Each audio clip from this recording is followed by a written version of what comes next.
Yes, you read the title correctly. I'm over 40 years old and I don't have anything to show for it. Pretty much broke when it comes to bank accounts for savings and stuff like that. I do work. And I've always worked, so let's get that out the way. We still struggle month to month to make sure that we're able to pay things off.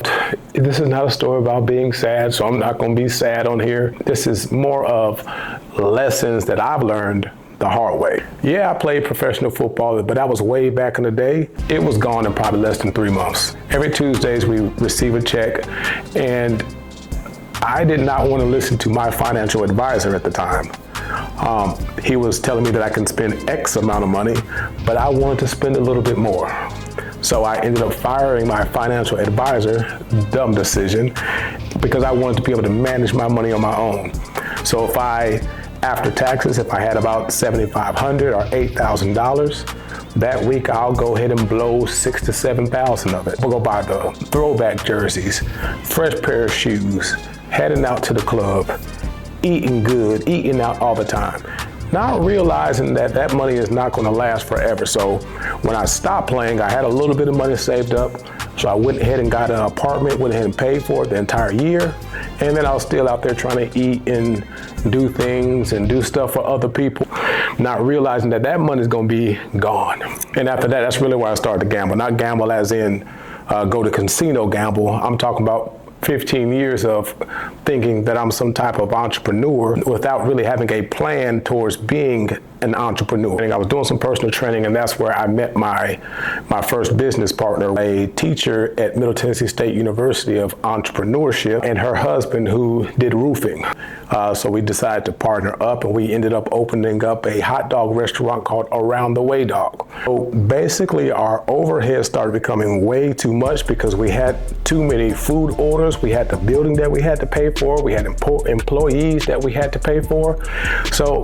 And we didn't have anything in our nest egg. We had to end up shutting down Around the Way Dog. But then I did come up with a really good idea. Because I used to watch Shark Tank all the time and I see them coming up with different products. I was like, you know what? So I'm looking at my door, or the door to my kid's bedroom, my son's bedroom at the time. And I had painted the wall, and I'm looking at the door because everything else is decorated, the curtains, the bed sheets, everything's decorated.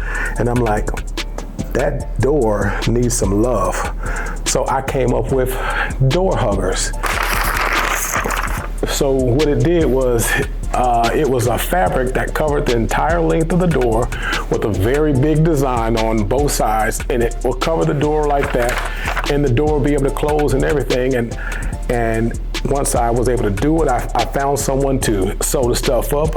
I did the dimensions, and then I was bang, Door Huggers was born. So what we did is we poured a lot of money into Door Huggers, getting different samples, getting artists to start designing designs, getting a website built.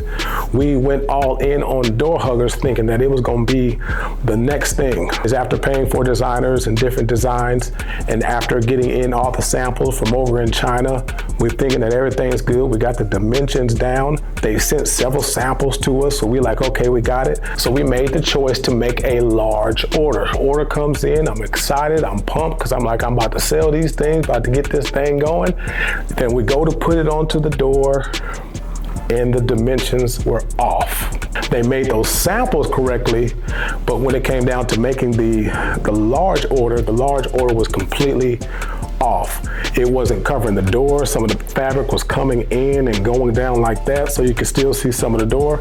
So there was nothing that I can do with it. Plus, we didn't have any more money because we was expecting to start selling some of the ones that we had come in already. I had to throw all of those door huggers away, and I haven't made a door hugger since. So that's big business number 2 that failed.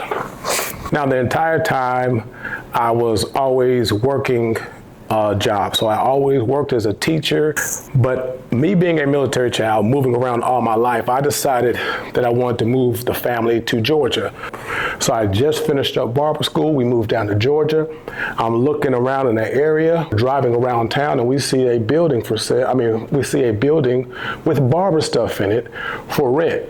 So we ended up renting out that building. Now, the place had all the stuff in there already, so it basically was turnkey. I could have just turned the key and start going, but I wanted to make it look like something that I owned. So we ended up getting rid of all those chairs. We brought in some new chairs. We painted everything else up, put the TVs up, had it looking real good in there. But down the street a little bit, another barber shop was closing, and it was a big barber shop, maybe 2,300 square feet, and it was already blocked off. There was a barber shop on one side. It was closed off from doors and this whole other side. So I took money out of my teacher retirement, and my wife at the time took the money that she had for retirement as well. Yeah, so we got this grand idea that we're gonna have an event space on one side and a barber shop on the other side.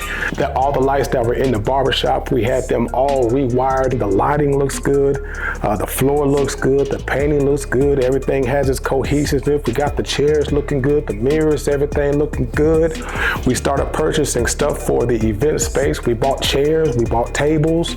We are getting ready to make this thing happen, and then COVID happened. Trying to pay for a space that we can't afford because we ain't got no barbers. We ain't got no clientele in there. And I had just stopped teaching because I said I was going to run these businesses. It failed. We moved back to Tennessee. I keep cutting hair. I said I ain't going to do nothing else. But then, you know, everybody's drinking coffee, right?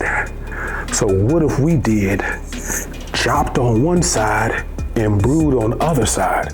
So we came up with Chopped and Brewed, which is the barbershop that I just had to close down 2 months ago. I'm always making decent money because I've always worked more than one job. I've never just worked one gig. Not that I'm not making money, it's just the fact that I never saved. And I know what y'all thinking, man, this man keeps on failing, but I really don't look at them as failures. I more so look at them as lessons learned, and I can't help but to keep going. Don't start something just because it sounds good. Make sure you do your research, test the market, see if it will work in the area. Failure isn't the end. Failure is actually a teacher. It teaches you new stuff. I hope this lets you know two things. One, that you're not the only person out there that's going through something like this. You're not the only one that's over 40 years old that don't have any money to show for it. You're not the only one that has tried some stuff and it just keeps failing. Just know that you're not the only one out there. And then secondly, if you can learn from some of the stuff that I told you with my failed businesses, please learn it.